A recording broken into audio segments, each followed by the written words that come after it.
Hello and welcome to the online platform of Rouse Academy for Competitive Exams and I Pragya Pandey welcome you all to our very special series on daily news review। बात करते हैं आज के महत्वपूर्ण article के बारे में। सबसे पहले चर्चा करेंगे निसार को लेकर। निसार सैटेलाइट जो कि अब मॉनिटर करेगी टेक्टोनिक मूवमेंट्स को ताकि सेंटीमीटर ऑफ एक्यूरेसी यहाँ पर देखी जा सके और ये बात हमें यहाँ पर बोली जा रही है इसरो के चेयरमैन, इसरो के चीफ के द्वारा। देखिए आप सभी को पता है स्टार्टिंग में अगर हम बात करें तो ये जो सैटेलाइट है हमारी निसार, ठीक है, ये इंपॉर्टेंट हो जाती है। इंडियन स्पेस रिसर्च ऑर्गेनाइजेशन यहाँ पर क्लियर कर रहा है कि निसार सैटेलाइट जिसको लॉन्च किया गया था स्पेस डॉकिंग एक्सपेरिमेंट के लिए इसी साल के अंत में और जो गगनयान मिशन के लिए भी यहाँ पर हेल्पफुल होने वाली है, ये यहाँ पर काम करेगी अर्थक्वेक की, अर्थ के जो टेक्टोनिक मूवमेंट्स है उनकी सेंटीमीटर ऑफ एक्यूरेसी बताने के लिए। ना तो क्वेश्चन कम कि आखिर ये निसार का फुल फॉर्म क्या है, तो मैं आपको क्लियर कर देती हूँ। It is a joint initiative between NASA and ISRO और इसी के कारण इसका नाम है NISAR। N stand for NASA, I stand for ISRO, S stand for synthetic, A stand for aperture and R stand for radar. So it is the NASA ISRO synthetic aperture radar satellite. सो आप याद रखेंगे पहले तो ये ज्वाइंट इनिशिएटिव है। दूसरी चीज़ आप याद रखेंगे it is the Leo which means it is the low earth orbit observation. ये एक SUV साइज सैटेलाइट है जो कि लगभग 2800 किलोग्राम की हमें देखने के लिए मिलेगी। बात करें तो इस मिशन की लाइफ लगभग 3 साल यहाँ पर मानी गई है, जिसका काम है सटल चेंजेस जो अर्थ के सरफेस में उसे देखना, इमिनिएंट वॉल्केनिक करप्शंस जो होते हैं उनके वार्निंग साइंस को आइडेंटिफाई करना, मॉनिटर करना ग्राउंड वाटर सप्लाईज को लेकर और ट्रैक करना जो रेट आइस शीट्स के मेल्टिंग की उसके बारे में जानकारी लेना। अलॉन्ग विद दैट इसका काम है कैप्चर करना अर्थ के land, ice sheet, ice cover को इन एवरी 12 डेज। साथ ही ये इतनी सक्षम है यहाँ पर कि ये डिटेक्ट कर सकती है अर्थ के सरफेस पर मूवमेंट अगर वो 0.4 इंच ओवर एन एरिया पे भी देखने के लिए मिले। क्यों? क्योंकि यहाँ पर इसे डुअल फ्रिक्वेंसी सैटेलाइट की तरह इस्तेमाल किया गया है, जहाँ पर L बैंड और S बैंड दोनों का इस्तेमाल किया जा रहा है, राइट। सो ये क्रूशियल पार्ट है इसका। इसके अलावा अगर हम बात करें तो इसमें 39 फुट का एक फिक्स्ड एंटीना रिफ्लेक्टर भी लगाया गया है जो कि इंश्योर करेगा कि एक रडार सिग्नल्स जो हैं उनके बारे में जानकारी ली जा सके। सो इंपॉर्टेंट है, आप याद रखिएगा निसार सैटेलाइट के बारे में अर्थ ऑब्जर्वेशन हो, डिजास्टर मैनेजमेंट हो, एग्रीकल्चर हो, क्लाइमेट चेंज हो, इन सभी के बारे में एक एक्यूरेट इंफॉर्मेशन प्रोवाइड करने का काम निसार यहाँ पर करेगा।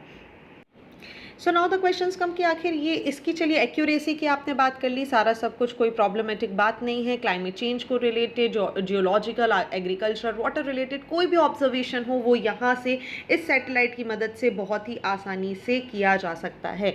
सो नेक्स्ट यहाँ पर बात आती है कि क्या यहाँ पर कहीं ना कहीं एक बरीड आर्कियोलॉजिकल साइट को ये डिटेक्ट कर सकता है। लोगों ने ऐसे सवाल पूछे कि भाई अगर इसका प्रिसीजन इतना फाइन है तो क्या ये ऐसी चीज़ भी कर सकता है। तो इसरो यहाँ पर चेयरमैन क्लियरली बोल रहे हैं कि ये जो रडार है ये क्लोज टू सरफेस है और ये मॉनिटर कर सकता है हाइट्स को, बट आप डेप्थ ऑफ द ग्राउंड में जाएंगे तो which can not be possible, right. So problem क्या है, क्या फीचर्स के साथ यहाँ पर इसको लाया गया है, तो जैसा मैंने आपको यहाँ पर बताया था कि इसकी इंपॉर्टेंस बहुत ज़्यादा है। ये किस तरीके से काम करेगा दैट इज़ ऑल्सो इम्पॉर्टेंट। और यहीं पर इसके साथ बात करी जा रही है चंद्रयान 4 के बारे में, which will be a sample return mission. आप सभी को पता है हमने सक्सेसफुली चंद्रयान मिशन को यहाँ पर किया था। निसार के बारे में सफिशिएंट इन्फॉर्मेशन आपके पास है। Let's talk about the Chandrayaan 4 mission. Chandrayaan 4 जो कि करेंटली अपने आप में एक कॉन्सेप्ट है, एक वर्किंग कॉन्सेप्ट है जो कि इसी चंद्रयान सीरीज मिशन का पार्ट है। और यहाँ पर बात की जा रही है कि हम मून तक पहुँच तो गए, ठीक है, अब यहाँ पर सैंपल को वापस लेकर आना which is also a case, right. तो इस मिशन में यहाँ पर बात की जा रही है कि before we land on the moon with a man, since we have made a plan to land on the moon by 2040, Chandrayaan यहाँ पर बात कर रहा है कि एक बहुत सारे एक्सपेरिमेंट में से एक चीज़ है जहाँ पर हम चंद्रयान से जो चीज़ें हैं, जो सैंपल्स हैं, उन्हें यहाँ पर अर्थ तक वापस लेकर आ सकें, जो कि कहीं ना कहीं यहाँ पर हमारी सक्सेस के बारे में बात करेगा कि how successfully we have brought back all the samples, और इसी को चंद्रयान 4 मिशन बोला जा रहा है। चलिए, तो ये थे कुछ बेसिक्स आपको क्लियर होने ज़रूरी थे। Let's move on to the next article of the day और बात करने वाले हैं हम more solar storms brewing after last weeks auroras as sun wake ups. बात करने वाले हैं ऑरोराज के बारे में। बहुत ही इंपॉर्टेंट फिनोमेनाज हमें देखने के लिए मिलते हैं। ऑरोराज जो कि अपने आप में एक बहुत ही खूबसूरत सा अर्थ का किया हुआ, मतलब अर्थ पे देखने वाला एक नमूना आपको देखने के लिए मिलता है। ये कहीं ना कहीं क्रिएट होते हैं जब वायलेंट इवेंट्स जो होते हैं सन के सरफेस से हमें देखने मिलते हैं। एक mass of charge particle space में निकलता है, एक जियोमैग्नेटिक स्टॉर्म है जो यहाँ पर हमें देखने के लिए मिलती है अर्थ के पास। जब ये पार्टिकल जाके ट्रैप हो जाते हैं प्लैनेट की मैग्नेटिक फील्ड के साथ और इंटरेक्ट करते हैं एटम्स के साथ अपर एटमॉस्फेयर में, और इनके कारण जो एनर्जी जनरेट होती है, जो लाइट हमें देखने मिलती है, इसे ही हम ऑरोराज बोलते हैं। ये स्टॉर्म्स रेयर होते हैं, लगभग वंस एवरी फ्यू डिकेड्स हमें देखने मिलते हैं। और लास्ट टाइम ये जो चार्ज्ड पार्टिकल थे जो सन के थ्रू यहाँ पर हमें देखने मिले थे, ये था समय 2003 का। और ये दोनों इवेंट्स हैपन हुए हैं, यहाँ पर हुए हैं सन जब नियरर था at its peak of solar cycle, जिसे हम 11 साल का समय बोलते हैं, ड्यूरिंग विच स्टार की जो मैग्नेटिक फील्ड होती है ये यहाँ पर चेंज होती है। ये पीक यहाँ पर जब फ्लिप होती है तो एक्चुअली हैपन्स कि यहाँ पर एक मैग्नेटिक एक्टिव पैचेस यहाँ पर क्रिएट हो जाते हैं स्टार के आसपास, जिन्हें हम सन स्पॉट्स के नाम से जानते हैं। ये सन स्पॉट्स ग्रो करते हैं, श्रिंक होते हैं, देन ग्रो करते हैं, श्रिंक होते हैं, तो कहीं एक्सपांशन और कॉन्ट्रैक्शन हमें देखने के लिए मिलता है। जैसे ही सोलर साइकिल यहाँ पर शुरू होती है और ख़त्म होती है, ये ग्रो और श्रिंकनेस लगातार चलती रहती है। ये जो चार्ज पार्टिकल हैं ये स्टक हो जाते हैं अर्थ में, राइट। और इसी के बाद आपको ये बड़ा प्यारा सा फिनोमेना देखने के लिए मिलता है जिन्हें हम सोलर फ्लेयर्स के साथ होने वाले ऑरोरास के नाम से जानते हैं। सो सोलर स्टॉर्म आप याद रखिएगा, ये एक टर्म है जिसको यूज़ किया जाता है, डिस्क्राइब किया जाता है एटमॉस्फेरिक कॉन्सिक्वेंसेस को समझने के लिए, जो कि सन से रिलेटेड अकरेंस हैं जो कि हमें अर्थ पर देखने के लिए मिलते हैं। ये यूजुअली तब होते हैं जब सन यहाँ पर एक पावरफुल एनर्जी बर्स्ट करता है, जैसे solar flares, coronal mass ejection, high speed electronic charges आपको देखने मिलते हैं, मैग्नेटिक फील्ड्स यहाँ पर टकराती हैं, और इसी के कारण ये जो स्टॉर्म जनरेट होता है इसे हम सोलर स्टॉर्म का नाम देते हैं। तो अब सवाल आता है कि आखिर ऑरोरास क्या होते हैं, ठीक है, जिनके बारे में हम यहाँ पर बात कर रहे हैं। ऑरोरास की बात करें तो ये एक नेचुरल लाइट है जो आपको एक ब्राइट थ्रिलिंग कर्टेन की तरह आपको यहाँ पर देखने के लिए मिल जाएगा। अलग अलग टाइप के आपको उसके कलर देखने के लिए मिल सकते हैं। आप यहाँ पर इमेज में देख रहे होंगे blue, red, yellow, green, orange जैसे प्यारे प्यारे से कलर यहाँ पर देखने के लिए मिलते हैं। ये लाइट्स प्राइमरली हमें देखने मिलती हैं दोनों पोल्स के पास, नदर्न और सदर्न हेमीस्फेयर में, ऑल ईयर राउंड, बट कई बार इनका एक्सपांशन इतना ज़्यादा हो जाता है कि ये लोअर लैटिट्यूड्स तक देखने मिलती है। नाउ वाई कि भाई सिर्फ पोल्स के पास देखने के लिए मिल रही है, क्योंकि आपकी मैग्नेटिक फील्ड्स यहाँ पर आपको ज़्यादा हाई देखने के लिए मिल जाती हैं। ओके, सो यहाँ पर क्वेश्चंस कम कि वाई डू ऑरोरा अकर्स। तो जैसा मैंने आपको बताया, ये एक एक्टिविटी है सरफेस ऑफ सन की, जहाँ पर स्टार लगातार एक stream of charge particle release करता है बहुत सारे। अगर हम बात करें तो यहाँ पर ये रिलीज करते हैं इलेक्ट्रॉन्स को, ओके, ये रिलीज करते हैं प्रोटॉन्स को, और जो मैग्नेटिक फील्ड होती है जिसे हम सोलर विंड के नाम से भी जानते हैं, ये सारी चीज़ों का जो मिक्सचर होता है ये हमें यहाँ पर देखने मिलता है। तो जैसे ही सोलर विंड यहाँ पर अप्रोच करती हैं अर्थ को, तो अर्थ क्या करती है, अपनी मैग्नेटिक फील्ड से उसे डिफ्लेक्ट करती है। प्लैनेट की मैग्नेटिक फील्ड के साथ जैसे ही ये एक्टिव करते हैं, एक प्रोएक्टिव शील्ड की तरह यहाँ पर काम करती है। लेकिन कुछ चार्ज पार्टिकल ऐसे होते हैं जो हमारी मैग्नेटिक फील्ड के अंतर्गत आ जाते हैं, ये ट्रैप हो जाते हैं, and then they started travelling down the magnetic field line, जो कि हमारे नदर्न और सदर्न पोल्स पर होती है, और अर्थ के अपर एटमॉस्फेयर में आपको इस तरीके का प्यारा एक अपीयरेंस देखने के लिए मिलता है, जहां पर ये जो पार्टिकल्स होते हैं विंड सोलर पार्टिकल्स, ये कोलाइड कर जाते हैं ऑक्सीजन के साथ, और एक ग्रीन कलर की लाइट यहाँ पर प्रोड्यूस होती है। और इन्हीं के इंट्रैक्शन की वजह से अगर हम बात करें तो नाइट्रोजन जो है, आप समझिए, ये प्रोड्यूस करता है आपका शेड ब्लू एंड पर्पल। तो जो आपको इमेज में ये पर्पल कलर देखने के लिए मिल रहा है ना, that is because of the nitrogen, ठीक है। और जब सोलर विंड पार्टिकल्स कोलाइड करते हैं ऑक्सीजन के साथ, let me tell you this, ये आपको क्लियरली पता होना चाहिए, जब ये ऑक्सीजन के साथ कोलाइड करते हैं तो आपको देखने के लिए मिल जाता है ग्रीन कलर,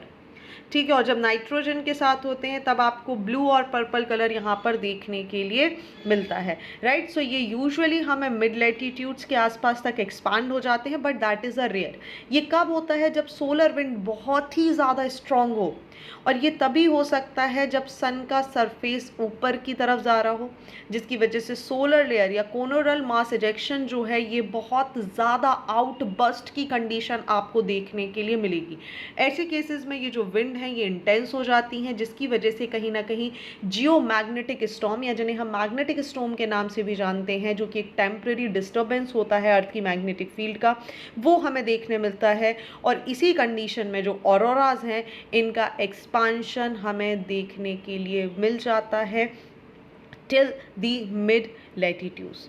ओके, सो ये कुछ चीज़ें थी जो आपको ऑरोरास के बारे में जाननी होंगी। अब नेक्स्ट अगर आपसे यहाँ पर पूछा जाए कि भाई अभी जो ऑरोरा यहाँ पर हमें लद्दाख के विलेजेस हानले में देखने मिला है वो कौन सा है, तो ये नदर्न लाइट है, जिसे हम ऑरोरा बोरियोलिस के नाम से भी जानते हैं। ओके, सो याद रखिएगा जब भी नॉर्थ में ये इवेंट होता है तो इसे हम ऑरोरा बोरियोलिस बोलते हैं, जब भी साउथ में होता है तो इसे ऑरोरा ऑस्ट्रेलिस के नाम से जाना जाता है, राइट।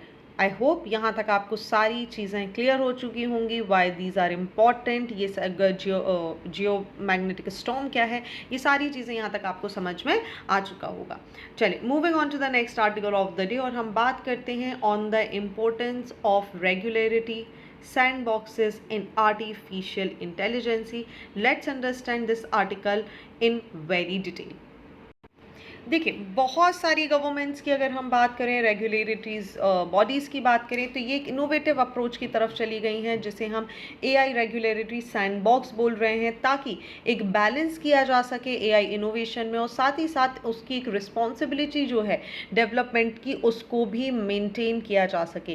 पहला फॉर्मल रेगुलेटरी जो सैंडबॉक्स है ये एट्रीब्यूट किया जा रहा है to the financial conduct authority in UK. According to, अगर हम इस डेटा की बात करें वर्ल्ड बैंक के, तो देयर वर अप्रॉक्सीमेटली 73 रेगुलेटरी सैंडबॉक्सेस, जहां पर अनाउंस किया गया है कि किस तरीके से काम होगा, क्या ऑपरेशनल होंगे, और फाइनेंशियल सेक्टर्स का जो जुरिस्डिक्शन है वो किस तरीके से देखने के लिए मिलेगा। So now the first questions come कि व्हाट आर, आखिर ये जो आप सैंड बॉक्सेस यहाँ पर बोल रहे हैं ना कि रेगुलरिटी सैंड बॉक्सेस, ये क्या हैं, ये सबसे बड़ा यहाँ सवाल बनता है। तो देखिए, रेगुलरिटी सैंड बॉक्सेस की बात करें तो ये एक प्रकार का टूल है जो कि अलाउ करता है बिजनेसेस को कि वो एक्सप्लोर कर सकें, एक्सपेरिमेंट करें नए नए इनोवेशंस के साथ, प्रोडक्ट के साथ, सर्विसेज के साथ या बिजनेस के साथ, but under the regularity supervision. That means आप इनोवेशन करिए, we do not have problem, but आपको याद रखना होगा कि आप सुपरविजन के अंतर्गत हैं। तो अगर हम आरएस की बात करें, विच इज़ द रेगुलरिटी सैंडबॉक्सेस, तो यहाँ पर यूजुअली इन्हें रेफर किया जाता है एक live testing of new products या सर्विसेज इन कंट्रोल्ड मैनर। मतलब एक रेगुलरिटी एनवायरनमेंट के अंदर जिसे रेगुलेट किया जा रहा हो रेगुलेटर के द्वारा, that may or may not permit certain regulatory relaxation for the limited purpose of the testing। तो RS अलाउ कर देता है रेगुलेशन को, इनोवेटर्स को, फाइनेंशियल सर्विसेज प्रोवाइडर्स को और कस्टमर्स को, जो कि इसका फाइनल यूज़र है, कि वो कंडक्ट कर सकते हैं फील्ड टेस्ट, ताकि एक कलेक्ट एविडेंस इसका पता चले कि क्या बेनिफिट्स होंगे, क्या रिस्क जुड़े हुए हो सकते हैं, क्या नए फाइनेंशियल इनोवेशंस का यहाँ पर सामना करना पड़ सकता है, जहाँ पर इसे क्लियरली मॉनिटर किया जा सकता है और रिस्क को भी कंटेन किया जा सकता है। साथ ही ये प्रोवाइड करता है एक structure Avenue for the regulator, ताकि वो इंगेज हो सकें विद द इकोसिस्टम और डेवलप किया जा सके एक इनोवेशन जो कि इनेबल करेगा इनोवेशन रिस्पॉन्सिंग रेगुलेशन, ताकि फैसिलिटेट किया जा सके relevant low cost financial products को। आरएस की बात करें तो ये पोटेंशियलिटी हमें इनकी देखने मिलती है, ये इंपॉर्टेंट टूल है जो कि कहीं ना कहीं अलाउ करते हैं एक बहुत ही ज़्यादा dynamic evidence based regulatory environment, जिसकी वजह से हमें धीरे धीरे जो इमर्ज होता हुआ एनवायरनमेंट है, जो टेक्नोलॉजी है, वो देखने के लिए मिलती है। भारत में अगर हम बात करें तो बहुत सारे फाइनेंशियल सेक्टर्स जैसे Reserve Bank of India, security exchange bank of India, board of India, SEBI, insurance regulatory development authority of India, pension fund regulatory and development authority in India, या फिर हम बात करें international financial services centre authority, इन सभी ने अपने अपने रिस्पेक्टिव इनोवेटिव रेगुलरिटी सैंडबॉक्सेस यहाँ पर रिलीज किए हुए हैं. So questions come, what are regularity sandboxes for AI then. ठीक है, अब रेगुलरिटी सैंडबॉक्सेस तो हमें समझ आ गया, लेकिन एआई से इसका क्या संबंधित है? तो अगेन समझिए, आर्टिफिशियल इंटेलिजेंसी में यहाँ पर कंट्रोल किया जाएगा और सुपरवाइज किया जाएगा कि कौन सा एनवायरनमेंट है जहाँ डेवलपर और इनोवेटर्स काम कर रहे हैं under the guardianship of governmental authorities. Now what will happen कि they can innovate, they can try and they can test their AI product in the real world scenario, but with the regularity flexibility, ताकि किसी भी होने वाली mishappening को यहाँ पर रोका जा सके. सो इनके मुख्य काम क्या है? ताकि एक एनवायरनमेंट दिया जा सके इनोवेटिव टेक्नोलॉजी के लिए, ताकि लिमिटेड टेस्टिंग की वजह से क्या होता है, नया प्रोडक्ट आसानी से नहीं आ पाता और बाद में कई बार बहुत मिसहैपनिंग होती है, तो पहले ही एक प्लेटफॉर्म प्रोवाइड कर देना. दूसरा बात करें तो एक कोर या फिर फॉर्मल रेगुलेटरी प्रोग्राम की तरह ये काम करेगा, ताकि जितने भी पार्टिसिपेंट्स हैं वो नए प्रोडक्ट्स को टेस्ट कर सकें, सर्विसेज को देख सकें, कस्टमर देख सके कि किस तरीके से चीज़ें होंगी और कहीं ना कहीं सेफ गार्ड किया जा सके किसी भी आगे आने वाली प्रॉब्लम से. सो क्वेश्चंस कम कि आखिर इनके बेनिफिट क्या है. तो पहली चीज़ जैसा मैंने आपको बताया, कंट्रोल एनवायरनमेंट होगा, इनोवेशन होगा, एक्सपेरिमेंटेशन किए जा सकते हैं. साथ ही सबसे इम्पॉर्टेंट है कि यहाँ पर आपको देखने मिलेगी ट्रांसपेरेंसी. ठीक है, ट्रांसपेरेंसी यहाँ पर बहुत ही ज़्यादा क्लियरली होगा. साथ ही आपको देखने के लिए मिलेगा इनोवेशन. ठीक है, इनोवेशन देखने के लिए मिलेगा, लोग यहाँ पर मोटिवेटेड होंगे कि यस हम और इनोवेशन करें, नई नई तकनीक यहाँ पर लेकर आ सकें. सो क्या हमारे पास कुछ लॉज हैं रिगार्डिंग रेगुलेटरी सैंडबॉक्सेस? तो यस, हमारे पास है कर्नाटका. समझिए, कर्नाटका ने इनेक्ट किया है कर्नाटका इनोवेशन अथॉरिटी एक्ट 2020. ये स्टैब्लिश कर रहा है एक इनोवेशन अथॉरिटी को, एक डेडिकेटेड अथॉरिटी की, जो कि प्रमोट करेगी, रेगुलेट करेगी हमारे innovation in technologies through our regularity sandboxes model. इसके अलावा हमारे पास आ जाता है टेलीकम्युनिकेशन एक्ट, जिसे हम TC एक्ट 2023 के नाम से भी जानते हैं, जो कि प्रपोज कर रहा है एक रेगुलरिटी सैंडबॉक्सेस को, जहाँ पर सेंट्रल गवर्नमेंट के पास अथॉरिटी होगी कि वो एक या एक से ज़्यादा रेगुलरिटी सैंडबॉक्सेस को बना सके, जैसा कि प्रिस्क्राइब किया जा रहा है, ताकि कहीं ना कहीं इनोवेशन और टेक्नोलॉजी को भारत भर में प्रमोट किया जा सके. ऑलराइट, तो ये कुछ चीज़ें हैं जो आपको यहाँ पर पता होनी चाहिए. आई होप यहाँ तक आपको सब कुछ क्लियर हो चुका है. बात करते हैं इंडियन सोसाइटी सोशल एम्पावरमेंट से रिलेटेड एक और बहुत ही महत्वपूर्ण आर्टिकल के बारे में. ये जो आर्टिकल है ये कहीं ना कहीं जो हमारे रिसेंट ट्रेंड है ना, विच इज़ द सुसाइड रेट्स. आप देखिए कोटा, राजस्थान जैसी जगहों पर सुसाइड के रेट्स बढ़ते जा रहे हैं, उसके बारे में बता रहा है. ये बता रहा है कि किस तरीके से एकेडमिक प्रेशर जो है, कॉम्पिटिटिव एंट्रेंस एग्जामिनेशंस जो हैं, ये कहीं ना कहीं यंग जो हमारी जनरेशन है उसको बर्बाद कर रहे हैं. साथ ही ये हाईलाइट कर रहा है कि क्या डिटरमेंटल इफेक्ट हैं कोचिंग इंस्टीट्यूशन के, क्या स्टैंडर्डाइजेशन होना चाहिए एंट्रेंस एग्जाम्स का, जो कि स्टूडेंट की मेंटल हेल्थ को यहाँ पर ध्यान में रखे, सो दैट यहाँ पर हम एक हॉलिस्टिक एजुकेशन की बात कर सकें, स्टूडेंट वेल बीइंग की बात कर सकें. सो सिंस अगर आपको यहाँ पर कॉन्टेक्स्ट क्लियर हो गया है तो हम बात करते हैं इस आर्टिकल के बारे में. देखिए, लास्ट मंथ आपको पता है एक बहुत ही यंग बच्चे ने डिसाइड कर लिया कि वो अपना जीवन यहाँ ख़त्म कर देगा, सुसाइड कर लेगा. क्यों? क्योंकि यहाँ पर उसका एग्जामिनेशन अच्छा नहीं गया था. उसके बाद फिर इंसिडेंट हुआ और दोनों इंसिडेंट कहीं ना कहीं कोटा, राजस्थान से संबंधित हैं, जो कि अपने आप में कोचिंग कैपिटल्स ऑफ इंडिया कही जाती हैं. इन यंग लोगों की अगर हम बात करें तो ये कहीं ना कहीं डेस्परेट थे कि ये अपने एंट्रेंस एग्ज़ाम जो स्ट्रेस है उसके साथ यहाँ पर कोप नहीं कर पा रहे हैं. और इसी के कारण आप देखेंगे जो लगातार अचानक से बढ़ता हुआ ट्रेंड है स्टूडेंट सुसाइड का ड्यू टू एग्ज़ाम स्ट्रेस, वो अब कहीं ना कहीं इमीडिएट अटेंशन का पार्ट बन गया है. सो क्वेश्चंस कम कि रूट कॉज क्या है, इसको यहाँ पर समझना होगा. अब देखिए, हम आर्टिकल को थोड़ा सा और यहाँ पर अच्छे से डिटेल में जानते हैं. अगर आप पूरे भारत वर्ष में बात करें तो प्रत्येक साल बहुत सारे सुसाइड के केस आते हैं, जो कि कहीं ना कहीं कॉम्पिटिटिव एग्जामिनेशन से संबंधित होते हैं.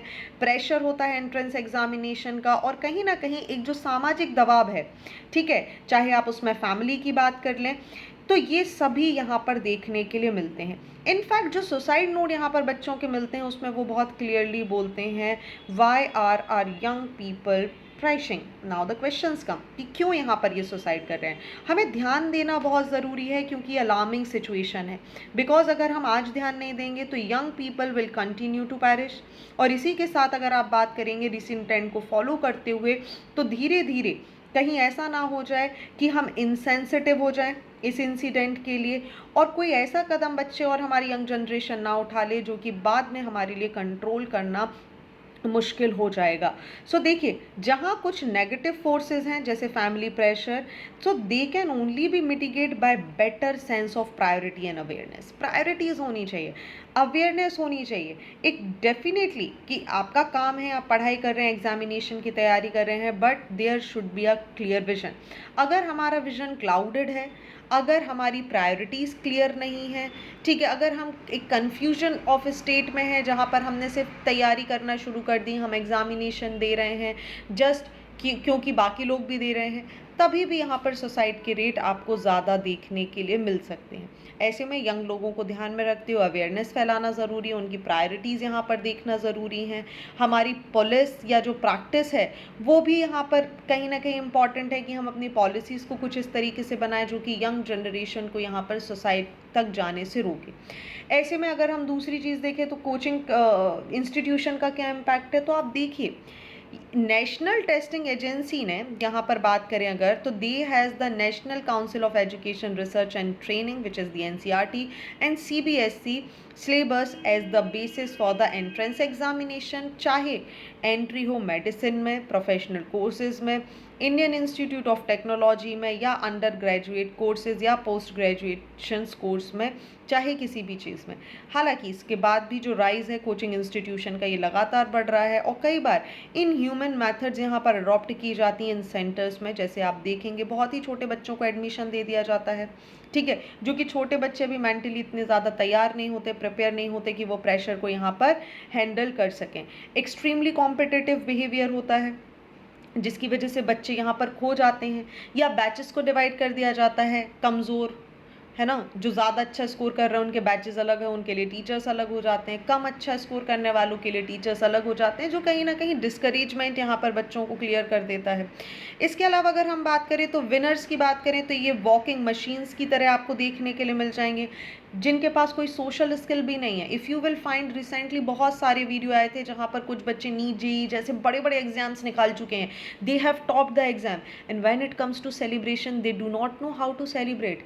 दे टोटली फॉरगेट कि स्माइल कैसे किया जाता है. तो आप समझिए चलते फिरते रोबोट बन गए हैं जिनके पास सोशल स्किल नहीं है, एबिलिटी नहीं है कि ये कम्युनिकेट कर सकें लोगों से. तो क्या हम अपने बच्चों को इस तरीके की एजुकेशन के लिए बात कर रहे हैं? सो यहाँ पर सवाल आता है कि क्यों. तो यहाँ पर हमारे पास जवाब है ये कहीं ना कहीं जो एंट्रेंस केसेस हैं यहाँ पर हमें समझना होगा कि क्लास 10 और लोअर की जो स्टेट CBSE बुक्स हैं उनके बारे में ही बात की जा रही है और अगर हम उस पर बहुत अच्छे से ध्यान देते हैं तो कोई ज़्यादा प्रॉब्लम नहीं होगी. सो ये दूसरी चीज़ है. नेक्स्ट यहाँ पर बात की जा रही है तो ऑल्टरनेटिव क्या है. तो ऑल्टरनेटिव है जी आप अपने स्कूल्स को इम्प्रूव करिए. अगर कोई भी बच्चा स्कूल में बहुत अच्छे से पढ़ाई करके आ जाता है तो आप समझिए जैसे CUET आप करवा रहे हैं यहाँ पर which is the common university entrance test, उसी की तर्ज पर अगर आप देखेंगे तो दिल्ली यूनिवर्सिटी ने भी इसको अडॉप्ट कर लिया है कि वो अंडर ग्रेजुएट और पोस्ट ग्रेजुएट एंट्रेंस में यहाँ पर बच्चे को एंट्रेंस देगी और इग्नोर करेगी स्कूल के जो बोर्ड एग्जामिनेशन है. सो व्हाट विल हैपन, हो सकता है कोई बच्चा रट्टाफिकेशन में अच्छा नहीं हो बट उसकी अंडरस्टैंडिंग कॉन्सेप्चुअल क्लैरिटी बहुत अच्छी हो. तो CUET जैसे एग्ज़ाम यहाँ पर एक कॉमन स्टैंडर्ड क्रिएट करेंगे. अलॉन्ग विद दैट रोल है बहुत इंपॉर्टेंट एंट्रेंस एग्जामिनेशन, कहीं ना कहीं पर्सनल इंटरव्यू यहाँ पर होना चाहिए ताकि किसी बच्चे की जो नॉन एकेडमिक्स स्किल है, जो उसका टैलेंट है, जो उसकी समझ की चीज़ें उसको भी जाना जा सके. हो सकता है कुछ बच्चे भाई रट्टाफिकेशन MCQs या राइटिंग्स में बहुत अच्छे नहीं हो but they must be having a very good knowledge. तो क्या हम उसको असेस कर पा रहे हैं? ऐसे में पर्सनल इंटरव्यू कहीं ना कहीं ऑफर करेगा उन बच्चों को एक अपॉर्चुनिटी ताकि वो अपनी एबिलिटी दिखा सकें rather than the test score. उनका जो एक हॉलिस्टिक एवोल्यूशन प्रोसेस है उसके बारे में बात यहाँ पर की जा रही है. सो ये जो इंक्लूजन है पर्सनल इंटरव्यूज़ का along with the academic scores ये हेल्प कर सकता है ताकि हम नेगेटिव इफेक्ट्स जो हैं, जो स्ट्रेस है एग्जामिनेशन का, जहाँ पर एक बच्चे अपने आप को वर्थलेस फील करते हैं तो उन्हें वर्थ फील कराने का एक मौका है हमारे पास, जिसे हमें अडॉप्ट करना चाहिए। सो बहुत सारे इंस्टीट्यूट्स हैं लाइक सेंट स्टीफेंस कॉलेज, ये डिमॉन्स्ट्रेट करते हैं कि इफेक्टिवनेस पर्सनल इंटरव्यू वैल्यूएशन, ताकि किसी भी स्टूडेंट के पोटेंशियलिटी को जस्ट बिकॉज उसके मार्क की वजह से इग्नोर ना किया जा सके। कॉल है, इम्पॉर्टेंट है, टीचर्स हों, पेरेंट्स हों, पॉलिसी मेकर्स हों, लेजिस्लेटर हों, सभी को प्रायोरिटाइज करना होगा जो वेल बीइंग है यंग स्टूडेंट्स की, चाहे हम उनके फिजिकल वेल बीइंग की बात करें या हम उनके साइकोलॉजिकल वेल बीइंग की बात करें। So every single thing is important, और यहाँ पर बात की जा रही है कि हमें उनकी मेंटल हेल्थ और हॉलिस्टिक डेवलपमेंट के लिए काम करना होगा। सो ये था इस आर्टिकल में। आई होप यहाँ पर आपको सारी चीज़ें क्लियर हो चुकी होंगी। चलिए तो बात करते हैं मेंस की क्वेश्चन ऑफ द डे के बारे में। हियर इज वन PYQ जो कि यहाँ पर आपको बात कर रहा है 2023 के बारे में कि क्यों। अभी देखिए हमने एक आर्टिकल पढ़ा ना सुसाइड से रिलेटेड, तो ये जो क्वेश्चन है वो ऐसे ही आर्टिकल्स की मदद से आप इनका आंसर दे पाएंगे। क्वेश्चन आया था 2023 में कि क्यों सुसाइड जो है वो यंग वुमेन्स में यहाँ पर लगातार बढ़ते जा रहे हैं भारतीय समाज में, इसको समझाइए। तो जब आपके पास ऐसा डेटा होगा, ऐसे वे फॉरवर्ड्स होंगे, तो आपको आंसर लिखने में बहुत ज़्यादा मदद मिलेगी। तो चलिए इसी के साथ एक प्रैक्टिस क्वेश्चन को यहाँ पर लेते हैं कि discuss the challenge faced by the young people in India particularly concerning the pressure of competitive examination, और साथ ही इसको मिटिगेट करने के लिए क्या काम किए जाने चाहिए ये भी यहाँ पर आपको एक्सप्लेन करना है। So what you all have to do, just write the answer, click the photograph and upload it on the given link below. साथ ही अगर आपको किसी भी प्रकार का कोई डाउट है जिसमें आपको समझ नहीं आ रहा है कि कौन से आर्टिकल्स पढ़ने चाहिए, न्यूज़पेपर की अप्रोच क्या हो, क्या नहीं पढ़ना है, क्या छोड़ना है, so what all you can do, just write a mail on the pragyapande@rausacademy.in. So thank you for watching this video. Do not forget to hit like button, comment your valuable feedback and also press the subscribe button to never miss any updates. Please follow us on Instagram and Facebook. Links are given below in the description box. Thank you and see you soon.